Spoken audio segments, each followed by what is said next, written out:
Hey friends, Damian Mason coming at you today to talk about beef. Specifically, we're going to talk about low methane beef. What am I talking about? Well, you probably saw the hubbub already, but if you have not, on social media and on YouTube, it was going crazy yesterday with Burger King's announcement on July 14th that they were going to now be selling reduced methane emission beef, specifically in certain targeted marketplaces like Portland, Oregon, and Austin, Texas, that lean the direction of climate change crusader. They decided to help their business. They're going the direction of reduced methane diet beef. Now, the commercial, which is actually ridiculous and bizarre, and I'm just going to show you a clip of it here, has children dancing around in gas masks.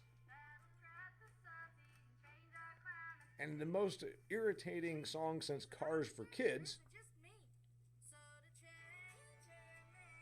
So what do we got here? Well, the people of agriculture went crazy with this, and I'm not convinced that the people of agriculture speak for the mainstream, because actually I think this might be a good idea for Burger King, specifically because they had to get rid of the Impossible Burger. It was not selling. So if you want to sell meat or protein, and you want to appeal to the growing environmental crusaders, wouldn't you do well to align yourself as an environmentally compliant, a compassionate carer about the earth? This commercial, by the way, this 2-minute spot that went crazy on YouTube yesterday with the singing children and the cow farts and cowboy hats and lemongrass, does tout that at the end, Burger King says, since they're part of the problem, they feel they need to be part of the solution.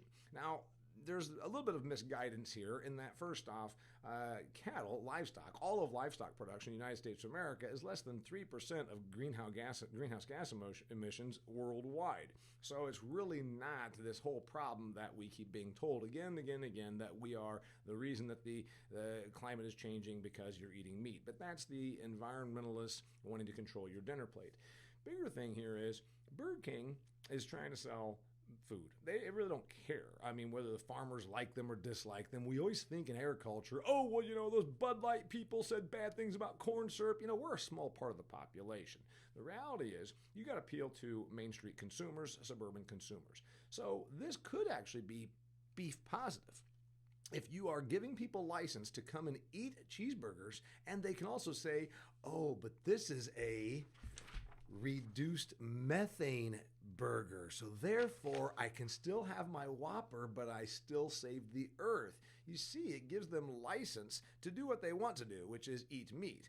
Only 2 to 5% of this country is vegetarian or vegan, and that's if you actually believe self-reporting. Many people are pressured amongst their friends to say, oh, I'm a vegan, I could never do that. Behind closed doors, they actually eat animal protein. So if you've got 95% of the population or more that wants to eat meat, and you're saying, hey, if you were thinking about not having a Whopper because you were worried about the ozone layer, don't worry, we gave you reduced methane burger. So this could be positive for beef. This could be actually positive for meat eating. So we in agriculture jumped on the side of calling them ridiculous, hypocrites, whatever.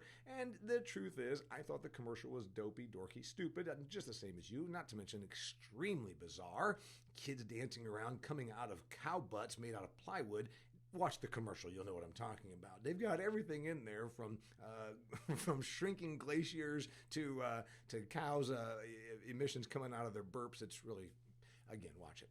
But here's the deal. Understand this. We in the business of agriculture think like farmers sometimes. We need to think like consumers. And if the consumer wants to feel good that they changed the world or that they even did something healthier for themselves and their family, then what difference does it make to us as long as they buy the product? We say, oh, but there's not really any truth to this. Okay. Is there any truth to light cigarettes being better for you? Is there any truth to the idea that electric cars are going to be better for the earth? To produce electricity, you still have to burn a fossil fuel for the most part, with the exception of wind or a little bit of oceans and tides. And then you've got to take that energy and you've got to put it into a battery that has things like nickel and cadmium and all kinds of nasty chemicals that are encased in a plastic battery. So people tell themselves, I'm doing better for the earth by driving an electric car, but are you really? I'm doing better for myself by smoking a light cigarette. I'm doing better for you see where I'm going with this. It's the emotion, it's the feel, and that's the appeal. But remember, feelings are what matters. We're going to talk about the economy and our downturn right now. What have you heard so often? You have heard, oh, the Consumer Confidence Index. Is that a real thing? Is that a number? Well, of course it is. But what does it derive from? Consumer emotion. And that is what Burger King is appealing to. My name is Damian Mason. I discuss issues affecting the business of food and agriculture. I am the author of Food Fear, a book about the business of food and agriculture. Thanks for tuning in. And now you understand Burger King and this situation and how it might actually be meat positive.